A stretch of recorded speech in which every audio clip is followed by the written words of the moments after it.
Well, I was asked the question, and I thought it was kind of interesting. It made me think. What would I do if $2,000 fell from the sky, no ties, no nothing? What would I do with it? What coins would I buy? Well, I'm a coin dealer. So the first thing I think of is what could I buy for inventory to resell? Never really think of as a collector. Well, at the end of this video, I'm going to reveal what coin I would buy for $2,000. So stay tuned. To let everybody know who has not had the opportunity to come over to my channel, if you have a question, like I had someone ask me about die clashes or different shapes on coins, maybe overstruck coins.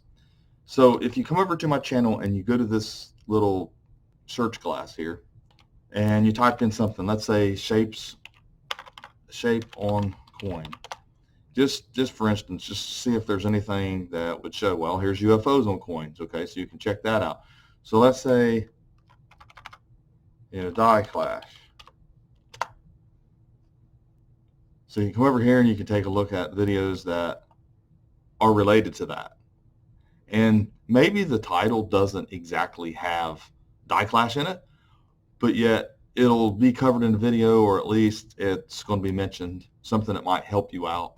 I'm going to do more videos on some of that, the mint errors and things like that, a little more. But anyways, you come over there to the channel and you can take a look. So as a coin dealer, if I had $2,000, which, I mean, I have capital, so I can buy. But let's just say, for the sake of argument, that I needed to spend $2,000 and I had it free and clear. Well, as a coin dealer, I'm going to go to the show and I'm going to try to buy a box, a box like I had in one of my previous videos where I bought a bunch of proofs in a box, silver proofs and, presidential dollars and Ike dollars and things like that, because I probably doubled my money on that box. But I'd like to buy something where I can make $200, $300, $400 for 1,000. So if I had 2,000, I'd try to make $800 to $1,000. You'd like to double your money, but that's not always the case. But that's what I would do. I would look for deals where I'd buy as much as I could of one thing so that I could have the least amount of money in it to make the most money when I resold it, considering the time it takes to do it and the time it takes to list it. That's what I would do as a coin dealer. But as a collector, I mean, what do you buy? What would I recommend for you to buy as a coin collector? To me, I would think a key date of a series that you really love would be a great way to buy. A 16D. I mean, you could buy 4 16D Mercury dimes for the 2,000. It's not that easy to buy some of these coins. Trust me, because I shop around all the time looking for them. I like to have those coins in inventory, and they're not always as easy to find. But that would be my recommendation. Well, what about a 1909 SVDB? You can get one graded for that price and a decent, nice grade. Little coins like that you typically have to pass up on. Coins that you can't afford typically, but they can complete your collection. I mean, buy your key dates, even if they're circulated.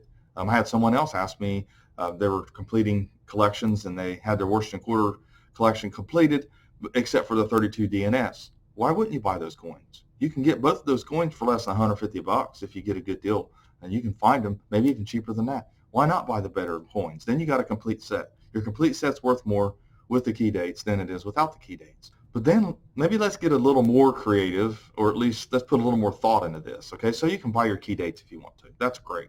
Buy your favorite coin, buy the most rare example you could possibly afford of it, and then you got it. To always hold your value. But what if that's kind of boring? Maybe you're kind of bored with that. Maybe you want something a little with more pizzazz. So let's do this.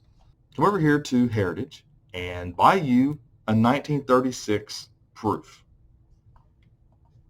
Here's one. You can buy you a brilliant finish Lincoln Cent. Still have money left over to buy you a key date, even a 16D Mercury dime that I brought up. I mean, there's other key dates, obviously, a 21D, walking half dollar. You can buy a 13S, Buffalo Nickel Type 1 and 2. You can do all those things too as well. But man, you come over here and you can buy you a 36 proof. I mean, these are on Heritage. Some dealers have these. Typically, these coins are going to hold their value. You may pay retail for it, but you can get close to retail back out of these coins often. So, do that maybe. Maybe that's something. And if that doesn't really appeal to you, then maybe look up seated proofs. Seated proofs are really nice. It's not going to be easy to find one for $2,000, but you can. So I'm scrolling down through here and I see this one. Now, the buyer, obviously, that won this is wanting to, he'll take offers, or they'll take offers, I should say. But look at that nice proof. You could have a proof. Seated, what about an Indian cent proof? You can also do that as well. You scroll down through and you can just take a look, and you might even be able to get a pattern coin that was never released. It was never accepted, the design was. Something like that. I mean, you can really go out on a limb a bit, and you can find something really interesting, something that you don't typically have in your collection or can't afford, something that would be a nice little piece to show off and to talk about. Just come over to Heritage and kind of look around, get your gray sheet out, your red book out, or a price guide, and kind of just go down through it, or go over to Heritage and look at these sold auctions, because you can find some great ideas to spend that $2,000 on, or your stimulus check. I mean, $1,200. I mean, you can get some decent coins for that. Now, what would I buy? So here I am, a coin dealer. I got to think like a collector now. Somebody wants me to think like a collector. It's not easy for me to think like a collector. But there is one thing that I would buy. Yeah. I would most certainly buy it if I just had $2,000. I can only buy one thing or two things or whatever, or had to stick with one kind of thing. And that would be this. Here it is, folks. An 1893S Morgan dollar in G4 and a PCGS or NGC holder. Yes, I would. $1,920, $15. I wouldn't get one that's clean. I'd get an actual, because it's pretty close. I want a problem-free coin is what I would want. And as you can see, I still have some change left if I could get one of these. But that's what I would do.